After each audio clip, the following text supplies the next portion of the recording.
এজন্য বিষ্ণু বলেন, এই যে মুরব্বীদের দাড়ি পাকে, এই যে রাস্তায় অ্যাক্সিডেন্ট হয়, এই যে ক্যান্সারে আক্রান্ত হয়ে লোকজন মারা যায়, তারপরেও কি টনক নড়ে না? এরপরেও কি বিবেকে ধরে না যে তোমাকে চলে যেতে হবে?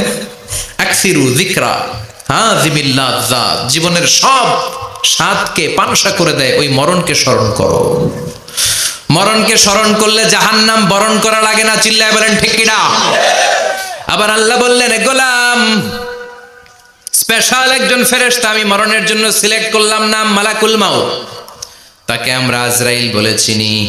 এই মালাকুল মাউত তার বাহিনী নিয়ে নির্ধারিত টাইমে গোটা বিশ্বের সব মানুষের রূহ কবজ করে। অন টাইম নাকি দেরি করে? মালাকুল মাউত আগেও আসে না, পরেও আসে না। সুবহানাল্লাহ পড়েন। সাইয়েদনা সুলাইমান আলাইহিস সালামের জামানাতে ওনার এক ওয়াজির ছিল, মন্ত্রী। ওই মন্ত্রীকে নিয়ে উনি বৈঠক করতেন। ওনার সময় উনি মালাকুল মাউতের সাথে বৈঠক করতেন। শুনতেছেন? আপনাদের মনোযোগ আছে তো? উনি বৈঠকে বসেছেন, মালাকুল মাউত বসা, ওয়াজিরও বসা। হঠাৎ মালাকুল মাউত ওয়াজিরের দিকে বড় বড় চোখ করে তাকাচ্ছে। বড় বড় চোখ করে তাকানোতে ওয়াজির ভয় পেয়েছে। হঠাৎ মালাকুল মাউত চলে গেল। ওয়াজির বলে, ও সুলাইমান আলাইহিস সালাম, এই যে লোকটা বড় বড় চোখ করে আমার দিকে তাকালো, এটা কে? সাইয়েদনা সুলাইমান বলে, হাদা মালাকুল মাউত। যে বর্ণনাটা বলছি এটা হাদিস না, এটা হচ্ছে ইসরাইলিয়া, জিউস ট্র্যাডিশন। কোরআন হাদিসের সাথে কোনো দ্বন্দ্ব নাই, তাই বর্ণনা করা যাবে। বিষ্ণু বলেছেন, বাল্লিগু আন্নি ওয়ালাউ আয়া। আবার বলেছেন, ওয়া হাদ্দিসু আন বনি ইসরাইল ওয়ালা হারাজ। বনি ইসরাইলের ট্র্যাডিশন বর্ণনা করো, জিউস ট্র্যাডিশন বর্ণনা করো, এতে কোনো সমস্যা নাই। ওয়াজির বলে, ও সাইয়েদনা সুলাইমান, বড় বড় চোখ করে যে তাকালো লোকটাকে? সাইয়েদনা সুলাইমান বলে, হাদা মালাকুল মাউত, এটা মৃত্যুর ফেরেশতা। ওয়াজিরের কলিজায় পানি নাই। এটা কি ফেরেশতা? শুনে তো পিলে চমকে গিয়েছে। কয় কি? মালাকুল মাউত তো আমার চিনে ফেলাইছে, বাড়ি চিনে ফেলছে, আমার খবর আছে। সাইয়েদনা সুলাইমান আলাইহিস সালাম জিনদেরকে দিয়ে কাজ করাতেন, মেঘমালাকে দিয়ে কাজ করাতেন, বিশাল সিংহাসন নিয়ে পৃথিবীর প্রাচ্য থেকে পাশ্চাত্যে ঘুরে বেড়াতেন। সাইয়েদনা সুলাইমানকে ওয়াজির বলে, ও সুলাইমান, মেঘমালাকে আদেশ করে দেন, আমি আর এই ফিলিস্তিনের ভূখণ্ডে থাকতে চাই না। আকাশের মেঘমালার উপরে আমারে বসিয়ে দেন, আর বলে দেন আমারে নিয়ে যেন আকাশের মেঘমালা হিন্দুস্তানের ওই দূর পর্বতে রেখে আসে। আকসা আল হিন্দ, হিন্দের সবচেয়ে দূরবর্তী জায়গায় যেন আমারে রেখে আসে। সাইয়েদনা সুলাইমান বললেন, আকাশের মেঘ যাও, আমার ওয়াজিরকে নিয়ে হিন্দুস্তানের একটা উপদ্বীপে রেখে আসো। রেখে আসা হলো। কিছুক্ষণ পর মালাকুল মাউত সাইয়েদনা সুলাইমানের কাছে হাজির। সাইয়েদনা সুলাইমান বললেন, ও মালাকুল মাউত, কই ছিলা? কই, একটু আগে হিন্দুস্তান থেকে আপনার ওয়াজিরের রূহ কবজ করে আসছি। সুবহানাল্লাহ পড়েন। এটা আবার কেমন কথা, তুমি ওইখানে গেলা কেন? কয়, রব্বুল আলামিন কিছুক্ষণ আগে আমার কাছে পায়গাম পাঠিয়েছে, যাও সাইয়েদনা সুলাইমানের ওয়াজিরের রূহটা কবজ করো। কবজ করার জায়গা হলো হিন্দুস্তানের উপদ্বীপ। কোন জায়গায়? মালাকুল মাউত এসে দেখে সুলাইমান নবীর সাথে মিটিং করে। ওয়াজির কার সাথে মিটিং করে? সুলাইমান নবীর সাথে। কিন্তু ফরমানে লেখা রূহ কবজ করতে হবে কোথায়? হিন্দুস্তানে। সুবহানাল্লাহ কইবেন না? এই জন্য বড় বড় চোখ করে আমি তাকিয়েছি, আর মনে মনে ভাবলাম, টাইম তো নাই, কারণ মৃত্যু তো অন টাইমে হতে হয়, এখনই ওর রূহ কবজ করতে হবে। কেমন করে ওইখানে যাবে আমি জানি না, আমি আগে চলে যাই। মালাকুল মাউত চলে গেল, যে দেখে ওই জায়গায় ওয়াজিরও হাজির। সাথে সাথে রূহ কবজ করে আল্লাহর কাছে চলে গিয়েছে। পড়েন সুবহানাল্লাহ। এজন্য আল্লাহ বললেন, মালাকুল মাউত আমি নির্ধারণ করে দিয়েছি, পৃথিবীর প্রতিটি মানুষ মালাকুল মাউতকে দেখবে, চাক্ষুষ দেখবে, ভালো হলেও দেখবে, খারাপ হলেও দেখবে। কার কথা? ভালো মানুষ যদি হয়, আল্লাহওয়ালা যদি হয়, ইসলাম প্রিয় যদি হয়, ডানপন্থী যদি হয়, মৃত্যুর সময় মালাকুল মাউত আলা সূরাতি শাবিন আলা আহসানি সূরা, একজন যুবকের আকৃতিতে চমৎকার ধবধবে সাদা একটা জুব্বা পরে, জান্নাত থেকে জান্নাতি কাফন নিয়ে, হানুত মিন হানুতিল জান্নাহ, জান্নাতের সুগন্ধি নিয়ে মুমূর্ষু রোগীর মাথার সামনে এসে বসে যায়, আর দেহটার ইঙ্গিত করে বলে, ইয়া আইয়াতুহান নাফসুত তাইয়্যিবা, ও পবিত্র আত্মা। আরেক বর্ণনায় এসেছে, ইয়া আইয়াতুহান নাফসুল মুতমাইন্নাহ, ও প্রশান্ত আত্মা, উখরুজি ইলা মাগফিরাতিম মিনাল্লাহ, আল্লাহর ক্ষমার দিকে বের হয়ে আসো। উখরুজি ইলা মাগফিরাতিম মিনাল্লাহি ওয়া রিদওয়ান, আল্লাহর ক্ষমার সন্তুষ্টির দিকে রুহটা বের হয়ে আসো। স্মুথলি বলার সাথে সাথে মুমিনের দেহ থেকে রুহটা বের হয়ে আজরাইলের হাতে চলে যায়। স্মুথলি বলার সাথে সাথে স্বাচ্ছন্দ্যে আনন্দে মুমিনের দেহ থেকে রুহটা সা করে বের হয়ে মালাকুল মাউতের হাতে এসে পড়ে। পড়েন সুবহানাল্লাহ। আল্লাহ এমন মৃত্যু তুমি আমাদের নসিবে রেখে দিও, চিৎকার করে পড়েন আমিন। আর যারা ইসলাম মানে নাই, আর যারা কোরআন মানে নাই, আর যারা দিন কায়েমের আন্দোলন করে নাই, দিনকে ভালোবাসে নাই, বাম আর রামপন্থী ছিল, নাস্তিক ছিল, ইসলাম বিরোধী ছিল, তাদের কাছেও মালাকুল মাউত আসে কি আসে না? চিল্লায় বলেন আসে কি আসে না?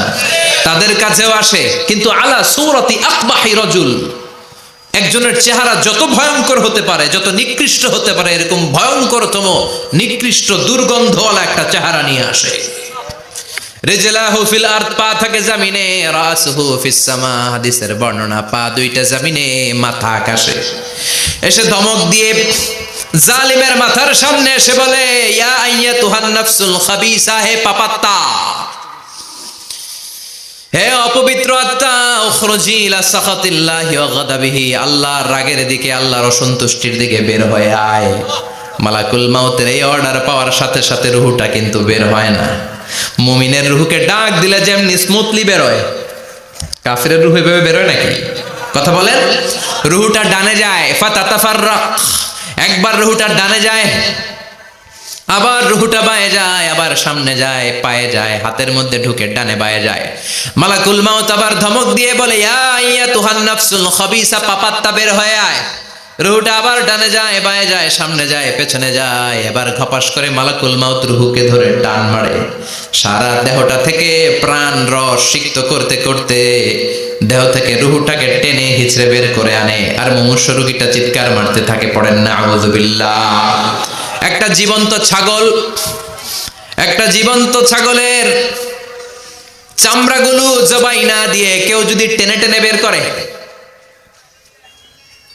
ছাগল জবাই হয় নাই কিন্তু চামড়া এক পাশ থেকে টেনে টেনে টেনে হিচড়ে আপনি গা থেকে বের করলে যত কষ্ট হয়, এর চেয়েও বেশি কষ্ট দিয়ে মালাকুল মাউত বামপন্থী আর কাফেরদের রুহুটা দেহ থেকে বের করে আনে। পড়েন না আউযু বিল্লাহ।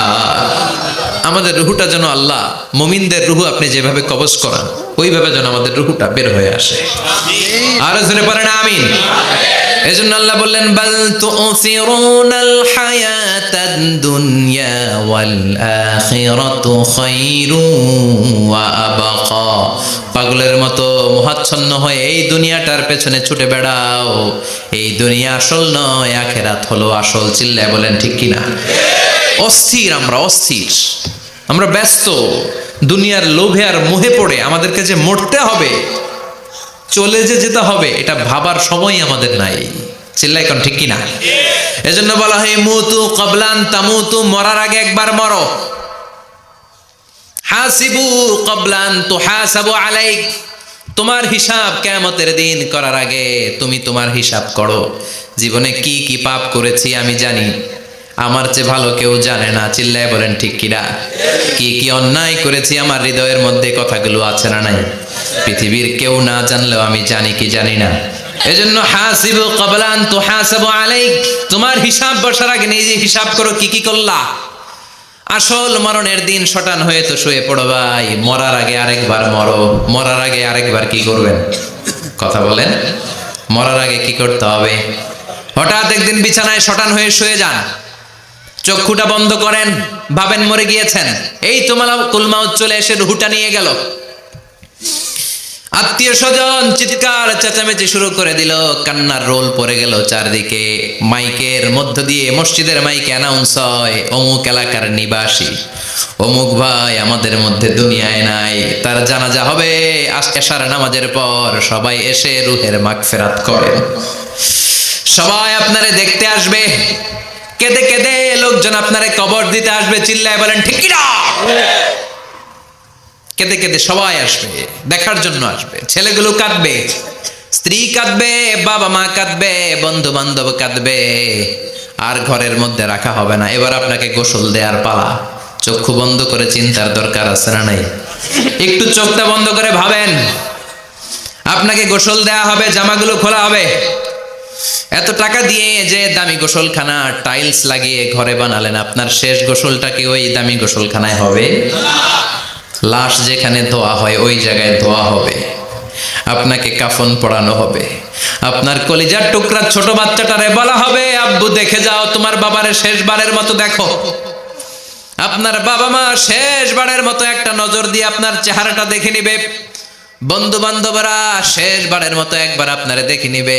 জানাজার জায়গায় নেওয়া হবে। হবে না এই ঘটনাটা আমাদের? হ্যাঁ, হবে কি না? হাজার হাজার মানুষ শেষ বিদায় দেওয়ার জন্য আসবে। 4টা তাকবীর দিয়ে ইমাম নামাজ শুরু করবে। আল্লাহু আকবার, আল্লাহু আকবার, আল্লাহু আকবার, আল্লাহু আকবার বলে নামাজ শুরু করবে। নামাজ শেষ। এবার পালকিতে করে কবরে যাওয়ার পালা। যেতেই হবে, যেতেই হবে। পালকিতে করে লোকজন নিতে শুরু করবে। কবরস্থানের ওই জায়গায় যেখানে মানুষ বছরে মানুষ না মরলে যায় না, ওই গহীন নিঝুম কবরস্থানে ঢুকানো হবে।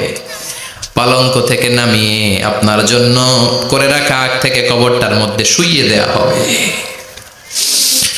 উপরে বাঁশ দিয়ে ছাউনি, শেষবারের মতো সবাই দেখে বাঁশের ছাউনির উপরে মাটি চাপা দিবে। ঠিক কিনা? চলে যাবে সবাই, কেউ নাই, অন্ধকার,